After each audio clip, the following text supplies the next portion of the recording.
From the William B. Travis Building in Austin, Texas, we're keeping Texas energy on track. Here's your host, Bryce Doobie. Welcome to Texas Energy on Track, the official podcast of the Railroad Commission of Texas. I am your host, Bryce Doobie, joined as always by our co-host, partner in crime, and producer, Nick Cranock. Nick, how are you doing? Doing pretty good. I think my title either grows or shrinks and grows again each time we do one of these. So it's fun to come in, every other week and do these and then find out what my new title is. Well, you do, and again, we've talked about before, the lion's share of the work on the back end with the producing and really sort of like the booking of guests and putting a lot of this stuff together. This podcast wouldn't happen without you. I'm just kind of here to talk and ask questions and things. So thank you for all that you do in making all this happen and bringing all these great guests on. Thanks. No pressure for me. Yeah, thanks. No, not a problem. And speaking of great guests, this is sort of a continuation of what we've been talking about with some of our previous pieces when we talk about inspections and violations, enforcement, how all of that comes together. So I'm really thrilled to be joined today by Dana Lewis. She is the director of the Hearings Division, and you also have a second title as well, correct? So I'm the Chief Administrative Law Judge. We've talked a little bit in the past how an inspection works and violations happen and that gets referred over through enforcement and things like that. We have a hearings division. What really is the hearings division? How does that fit into the RC's overall mission? So the hearings division is like an administrative law tribunal. It's like a court, and we hear contested cases concerning issues within the commission's jurisdiction. We apply our legal and technical expertise to ensure that federal and state law, as well as the commission rules, are followed. We want to afford those who appear before us due process when they're interacting with the commission. As far as how we help the commission fulfill its role, as it's fulfilling its mission, there will be, a variety of disputes that may arise. Such, it could be between operators, it could be between operators and landowners. Someone could disagree with a ruling or a decision that the commission itself has made. So we hear all of those disputes. So far beyond just, even though I simplified it with violations, it can be really running the gamut as far as all sorts of different things that would have to come before the commission. Right, absolutely. When you were saying violations and such, I was thinking, wow, really, we hear so much more. In fact, I would say the majority of our cases are other types of issues. And that actually leads into my next question as far as what kind of cases do you commonly see that come before the commission? We see all types of cases. You're going to hear my answer a lot of times today say it depends, or because we really do see such a variety. Our hearings division is broken down into 4 main docket groups. So we have the oil and gas group, oversight and safety that also hears rate cases. We have critical infrastructure cases that come up, and we also have a surface mining and reclamation group. So we hear cases under all of those different types. Yeah, and I know some of those I've heard about before. I know we'll probably devote a whole episode just to rate cases on its own and how all of that works, because that is a very interesting part of another piece that the Railroad Commission handles as well. Before we get too far into this, I kind of shot right past this. Tell us a little bit about yourself. How long have you been with the commission? What is your background? I started here as an administrative law judge 10 years ago. Prior to that, I worked in the district courts as a staff attorney, and a couple of years in, I had the opportunity to become the director of the hearings division. So I've been doing that for about 8.5 years. And forgive my ignorance on this. I hear judge, I think courtroom, like Law and Order type. Is it that type of, when we're talking about all of this, is folks are coming in and is it a courtroom, or what am I picturing here? Again, it really depends. We have some cases that are not protested. Some of our rules require that parties go through the hearing process to ensure that they meet all the elements of a rule. So there are some things that are not able to be administratively processed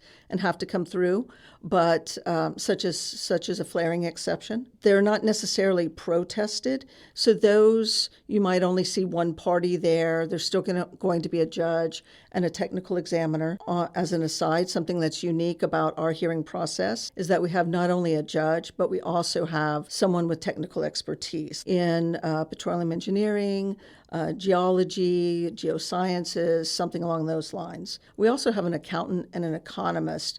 That's for those rate cases. So we have some cases like that maybe they're only an hour and a half long, to multi-week long cases that look full on like Law and Order, except there's no jury. So obviously we don't have juries, and everything is what you would call is tried to the bench. So the administrative law judge, technical examiner hear the case, they take in all the evidence, and I might get ahead of other questions you have, but then they work on making a proposal for decision that then goes to the commissioners. It's a recommendation to the commissioners. And when you, with all of this, what are some of the responsibilities that like an administrative law judge would have in these pieces? Because you said a lot of it is not necessarily in a big hearing, and it's those kind of other decisions coming through. And I also think, just to kind of ramble briefly for a second, it's interesting having that technical expert or that other person providing those recommendations as well to them. I think that's a really important point that you keyed in on. And it's quite unique to our hearings division. And it's because our cases are so incredibly technical, which I'm sure you know, you're interviewing people and you're finding out just how technical some of the issues are that the commission deals with. They do everything from almost the beginning. Once a case is referred to us, we do have a docket services group that does most of the scheduling and such like that. Sometimes the judges have to get involved in that. The ALJs manage everything in the cases. They do preliminary type rulings if there are issues with discovery or motions. Sometimes, like I said, they're involved in the setting. Then they preside over the hearing. Could be a short hearing, could be a very long hearing. If it's a long hearing, there might be post-hearing briefing, and they take all of that information in along with the technical examiner. They synthesize that information, review those transcripts, because we have court reporters frequently who report our cases, and they take in all that information, and then they work on drafting a proposed recommendation. Who can participate in a hearing? The operators, landowners, the public? Like, how does all of that work? So I want to make a distinction between an observer and a participant. Okay. So anyone can come and observe our hearings, except every now and then we have confidential testimony, and during those times, people who haven't signed a protective order would have to step out of the room. Sure. But it's not the entire hearing. It would just be little bits and pieces of the hearing that the general public or someone else would not be able to hear. That's different from participating. So there are different ways you can participate. You can participate as a party, and that requires a little more effort because you may have to answer discovery from other parties. You have to coordinate with other parties. You have responsibility to those parties and to the hearing and the ALJ and such as well. Sometimes people can participate just by giving public comment, and they can request to give public comment, and that's going to be lesser than if you participate as a party. As far as who can do that, pretty much anyone. As far as participating as a party, you have to have standing to participate. There has to be some reason for you to participate as a party. But to give public comment, most anyone can request to do that. Sometimes there's limitations on it, on who can give public comment, but mostly we try and, be open to having people make their comments. Absolutely. I know, and it's something we've talked about before on the show. With all of this and just the impact and the relationship with what we do with folks here in the state, like there are so many different interested folks involved, whether it is an operator or a landowner or members of the public who might have concerns about what is happening in their back. They might have comments. And so, absolutely makes sense that having all of that there. Okay. And then you said earlier with the decisions, then these are recommendations that are made that go to the commissioners, correct? Yes. So we take in all that information, we synthesize it, write this proposal for decision, which could be 8 pages long. It could be 108 pages long.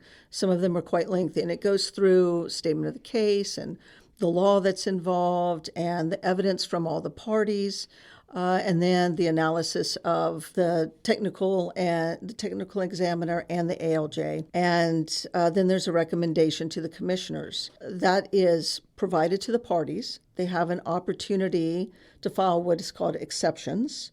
So if they disagree with the proposal for decision, they can file the exceptions, and then it's set for the agenda at an open meeting at one of our conferences. The commissioners get all of the information. So they get all the filings and the recommendation, the exceptions, they get all of that, and a proposed order, and then they make the final decision. We do make rulings along the way. Mm-hmm. So we do rule on motions, and we rule on discovery, and we rule on a variety of things along the way, but the ultimate decision is for the commissioners. But it's based on, from what I'm hearing, this combination of hearing from you with the judges, there being years and years of legal expertise and knowing all this, and then having this technical expertise or this economic expertise and all these other pieces added into it. So there is a lot of input that goes into these pieces that come before the commissioners. Absolutely. There's a lot of experience, a lot of expertise. And these are complicated matters, but there's a lot of review and discussion and collaboration amongst the panel who is hearing the case. Are there any emerging issues? I know we have a lot of things that have come to the commission in the past even year since I've been here with carbon capture and geothermal, hydrogen. Are those sort of things starting to head y'all's way for hearings, or is there like a trend on what you're seeing with, well, there's a lot more of this happening these days, or how does all that work? We are seeing carbon capture cases. I should not talk about those because those are live and active. We just had one recently, a week-long hearing, and we've had some others that are related. So we are seeing that.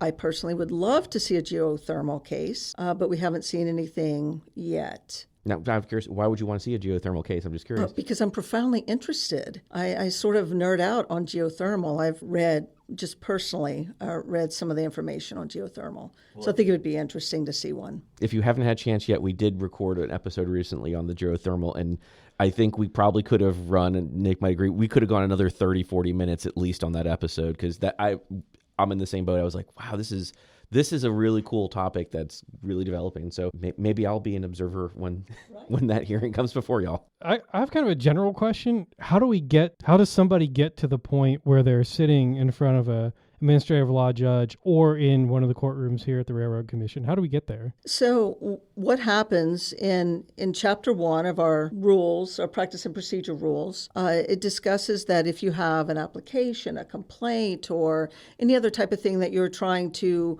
file with the commission or get before the commission, you should go through the division that I always say that it arises in. So like if it's an oil and gas matter, you would go through oil and gas. If it's an oversight and safety matter, you would go through oversight and safety, and so on. So you file initially with them. They have an opportunity to review it, and then they're the ones responsible to refer it to the hearings division if they determine it's something that they can't, rectify themselves, or that it needs to be reviewed further by the hearings division. And the way that practically happens now that we have RRC cases is that they load the documents in cases and they hit a button that refers it to the hearings division. And it populates in our queue, and then we start our process. When it comes to this information that comes in, and I know that our administrative law judges, they rely on subject matter experts and things, does additional feedback or expertise or things also come from the parties, from their sides? And what happens when there's sort of maybe a conflict between the two? The majority of the technical evidence will come from the parties. We have very interesting argument and evidence coming from various parties. They almost always disagree on what something means or how it should be done or what the impact will be. We analyze it like any other court. We hear the evidence and we weigh it in the same way that other courts would weigh evidence. So we're looking for credibility. We're looking for the veracity of the evidence. We're looking at a variety of things. And it does get quite complicated at times. That's why it's good for the judges to have our technical examiner who reviews all of those issues as well. And the judge and the technical examiner work to analyze that and come to a decision or come to a recommendation. Gotcha. Okay. Yeah, because I just thinking about that, just imagine if there's two parties in a dispute or something, they're like, well, I say it's at depth A and I say it's at depth B, and we're disputing, and being able to go in and have an expert to look at all of that and be like, okay, here's what we see from this and this data. And we have that almost every day. We'll have something, certainly every week we have parties disputing those very types of things. And we look at their evidence that they provide us and make a determination that is a recommendation to the commissioners of what we think their evidence shows. And the commissioners make that final decision whether or not they approve what that recommendation is. Now, how many hearings are you hearing on like an average week? Well, again, that depends. We, some weeks we're kind of light and we're like, all right, it's a good week to write a lot for the PFDs. And then other weeks we're we're just packed. Some days we have 4 hearings in the same day. I think we've had up to 5 hearings in one day. It's a little easier for us now with doing Zoom hearings. We used to be limited. When I first started here, we were limited to the physical space we had, and we only had 3 hearing rooms. I like to call them my 3 little bear rooms. We had the small, medium, and large one. But now a lot of those hearings that would have been in the small room or even the medium-sized room are able to be conducted on Zoom. And so I would say at least 50% of our hearings are conducted on Zoom. And so that frees it up for us to be able to conduct more hearings in one day. But then some days we don't have any hearings, or we might have our calendar is full, but people settle things or protest are withdrawn. So we also have a lot of hearings that are set that end up going away.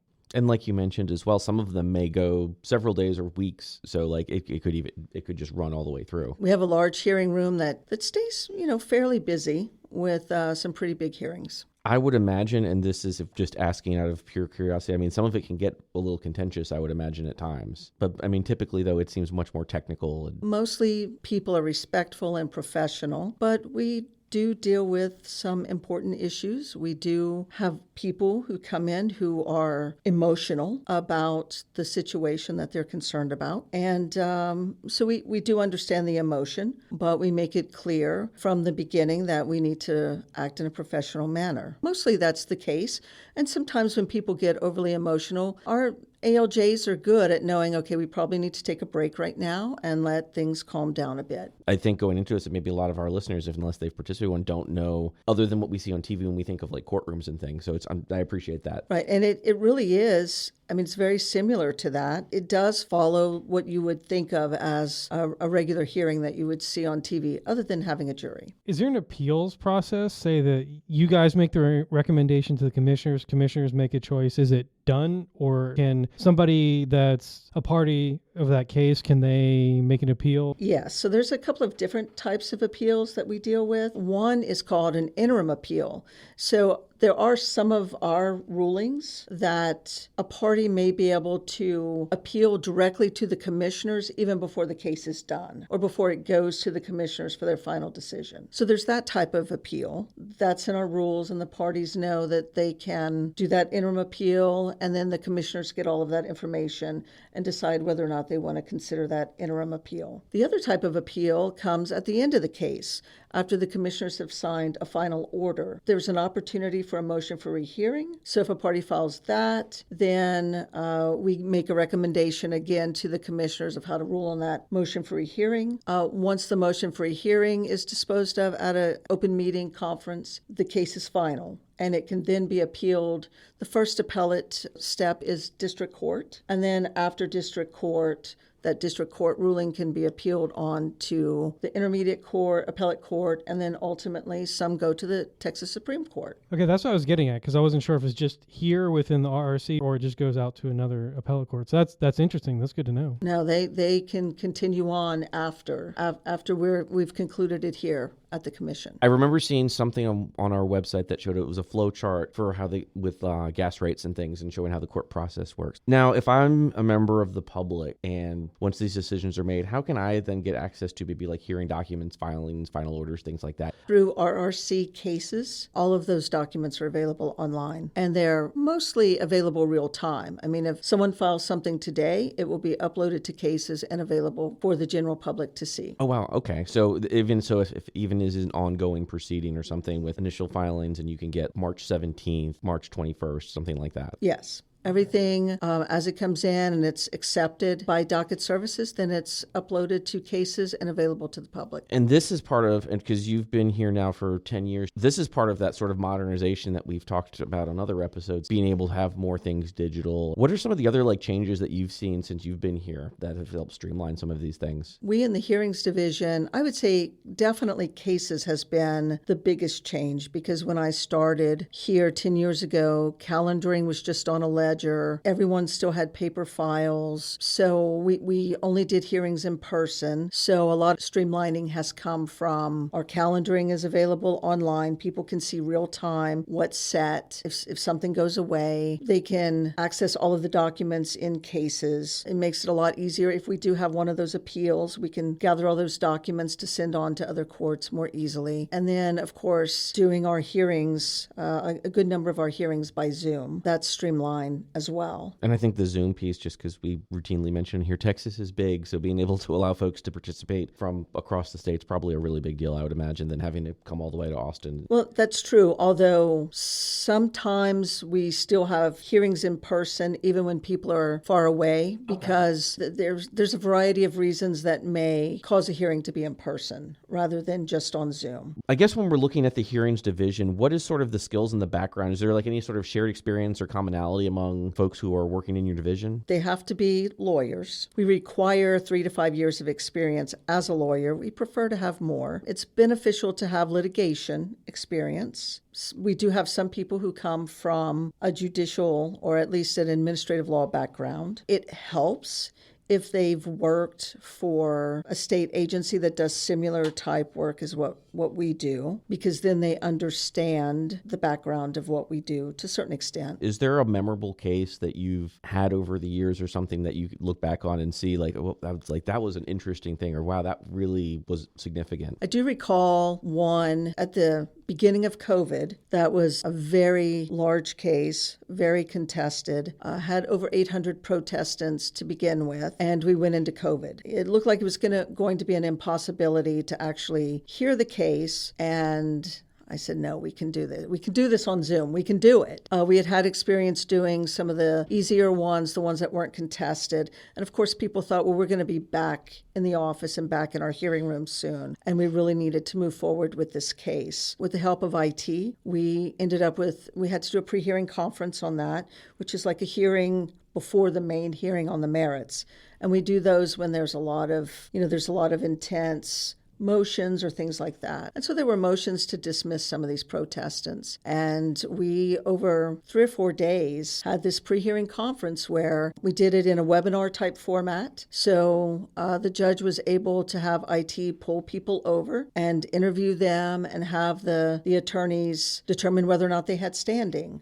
And so that case, just being able to get through all of those people who had protested, give them their opportunity to be heard. And as it turned out, we ended up with about 30 protestants who actually participated in that case. So you have 30 protesting parties, and then you have the actual parties who were the applicant and so on. So we conducted that hearing by Zoom over several weeks. So it's just memorable to me to see that even under those circumstances, we did what was needed to be done to get through that process and give those folks their opportunity to be heard. Well, thank you so much for joining us. This has been really informative. Again, I think this is one of those pieces of the commission that we don't necessarily always, we know things kind of go into, it's been sent off to hearings and things like that. So we don't always know what's going on with that. So I really appreciate you taking the time to kind of walk us through what goes on in your division and how all of this sort of works. Thank you again for joining us. So Nick, as always, I'm learning so much on all of these episodes. Again, this is a piece of the commission that I have not had any experience with for the most part. So it's great to kind of see more of what the staff here is doing and just all the incredible work that gets done. I thought to me it was really interesting hearing about the fact that there's administrative judges and technical experts and just all the pieces on how those decisions and recommendations get made. So really learned a lot today. It was super cool. Yeah, I did as well. I also learned that I probably shouldn't be asking questions that have to do with the legal process because my brain doesn't work that way. Yeah, it's one of those things that I think I kept mentioning, like I've seen TV courts and stuff like that, and I don't know. So it's really fascinating to kind of get a peek behind the curtain on all of that. And again, for folks who've heard this and heard some of the technical terms and some of these things, a lot of these things we have sort of talked about in the past on previous episodes. We've got a great repository of them out there on a lot of different sites. Where do you end up hitting post for these things? Everywhere. We make sure we get it out there just so we make it easier for the person that is listening or wants to listen. We're out there, obviously, where you're listening to this now. Make sure you subscribe so you get those notifications. But we're out there on Apple Podcasts, Spotify, obviously the big ones. We're on Audible, Amazon Music, Alexa. You can play podcasts when you're dusting or cleaning or something in your house with Alexa. We're out there on YouTube, iHeartRadio. So we make it easy. And make sure you do hit that subscribe button. I'm saying it again. Hit the subscribe button so you get the notifications to know when these new episodes drop every other Wednesday. And then we also post content on social media for the Railroad Commission on X. Cool kids call it Twitter. It's at TXRRC. LinkedIn and Facebook, we are Railroad Commission of Texas. Instagram at Railroad Commission of Texas. YouTube, Railroad Commission of Texas. We just want to make it easy for you to get that information. So there's our social media. And then, of course, I actually remembered it this time, Bryce. If you want to check out RRC cases or if you want to get any information from the Hearings Division, visit our website, rrc.texas.gov. And thanks for all of that, Nick. Again, the power of repetition with our names. People know where to find us. But as always, thank y'all so much for tuning in and giving us a listen, and we will talk to y'all soon.